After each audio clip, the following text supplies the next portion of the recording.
Good morning. Today on MMI Corner we're going to be discussing setups for the MMI, but we're also going to be discussing more so of do's and don'ts. The MMI is a machine that will give you the ability to isolate your lower back muscles in 3 different angles and positions, also to where you can go on your side, and you can also do different angles and also diagonal patterns. But there's a lot of do's and don'ts you want to avoid, and I want to go through those with you so you can get a good idea of what to do when you set it up. Now the machine is made with pull pins that all they do are unscrew just a couple turns and then pull them out. And you can see them over here, and these pull pins, when you turn them, what you don't want to do, for example, are unscrew them all the way and then pull them out and then pull forcibly. Because there's teeth on here and there's a spring inside, and what happens is if you pull too hard, you go ahead and you actually pull off the knob. So the suggestion I can make for you is when you do this, is you turn maybe 2 turns to the left for counterclockwise, and that will still pull out the pin and give you some movability within the angle change. So the angles are such that the top angle is going to be 15 degrees, the middle angle is going to be 30, and the bottom angle is 45. But to change those angles correctly and not to over pull, please don't unscrew the entire set screw, which is the yellow piece here. Now for the vertical set screw, it's the same thing. And what I suggest that you do is turn it just a couple turns to where it's loose, but not coming all the way out. I have a lot of patients, what they do is they turn it out. On these screws at the bottom, there's a black, maybe about 1/4 of an inch of black at the end of these screws. And the problem is with these, if you pull them out that far, literally the whole piece will go up and down and you won't be able to control it. So what I recommend you do there is just unscrew till it's a little bit loose, pull it out, and again, you can control this, moving it up and down very simply, but what you're doing, again, you just pull forward a little bit, just like the top one, and that'll give you the ability to change your vertical height. Now, also, a don't on the machine is to, one, with the pad system, you want to make sure that the pads are hitting you correctly on your pelvis. Besides the problem I've seen with the set screws, the pelvis pad is probably the second most common issue that I see. And what you want to do is remember, your pelvis is here. These are your hip bones. Your pelvis comes down at 45 degrees, and you want the pads to hit you in your pelvis right through this area. A lot of patients, they're not used to that, and they put the bottom of the pad on their thighs, which again, when you do that, you create this torquing mechanism, and then actually can cause some pain in your lower back and also in your sacrum or up the middle of your back. So be very careful with that. So to go through that, again, we're going to start off with 30 degrees, which is in the middle. If I wanted to change it, I can screw a couple turns, pull it out, and then I can freewheel. There is a plastic spacer in between the set screw and the actual yellow turning knob. Again, you don't want to loosen up too much to where that thing's flopping around a bit, but what you want to do is just loosen this up, put it to 30, tighten it down. Now, what I'm going to do is we're going to go through, this is my proper positioning on 30. So I'm going to start there. And again, I'm going to just get my pelvis in line and just hold it here, make sure I'm correct. Now I'm going to show you what you don't want to do, because that will give you an idea of if it's too high or too low. So this fits me right in my pelvis. It's not too high where it's hitting me up and through my hip bones, or too low where it's hitting me in my thighs. But if I take this is number 6 for me on 30 degrees. And if I go lower, which is 5, you'll see, tighten it down, you'll see that when I lean in here, okay, it's actually the bottom portion of the pad is hitting my thighs. To make this correct, I would have to bend down and actually have the pelvic pad hit my pelvis. And again, you can see on one, I look pretty stupid doing this, but on the other hand, it's not the correct setup for your pelvis. So the other thing is, don't make it too high.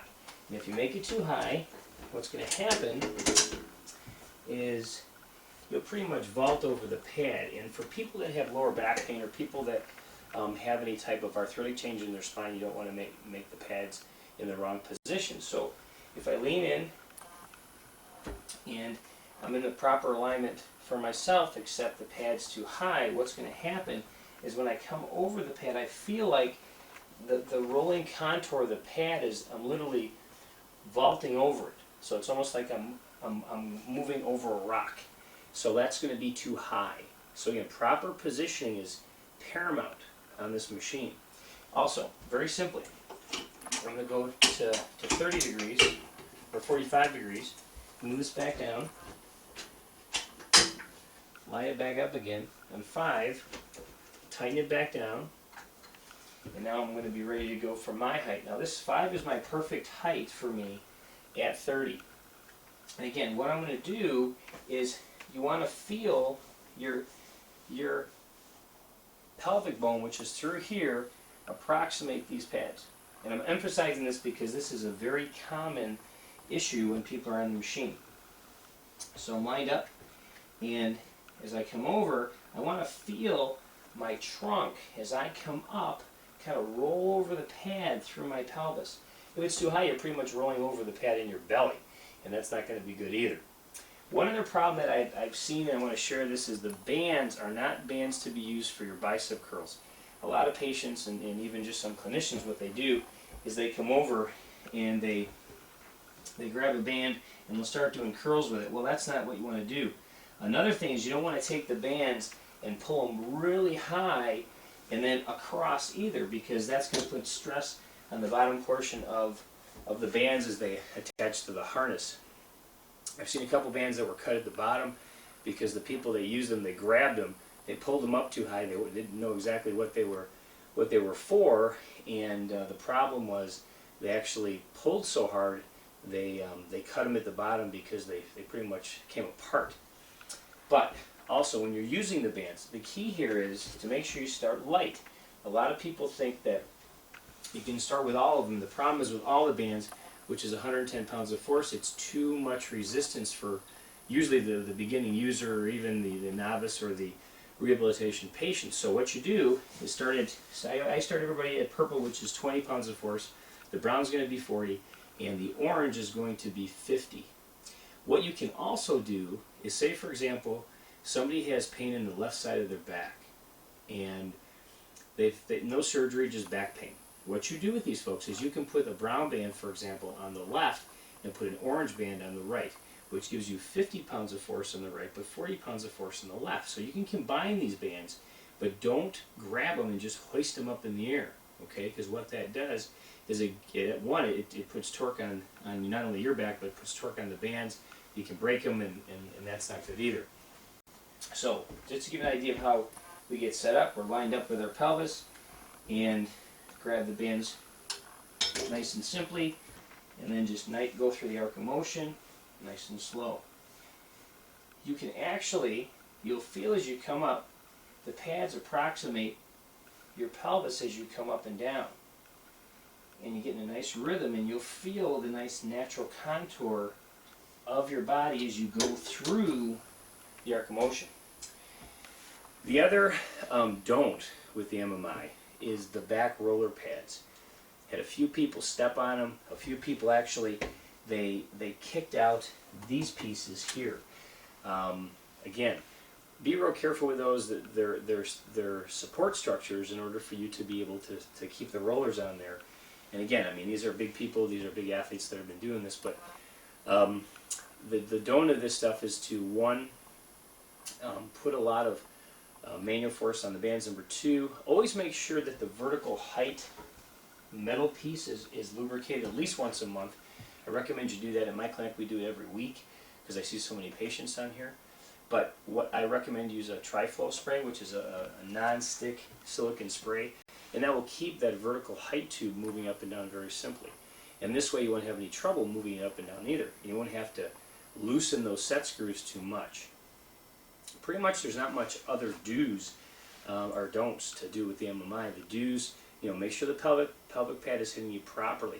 In subsequent sessions we'll go over other diagnoses, and we'll go over actually different setups and different protocols to use for different kind of rehabilitation patients you might see.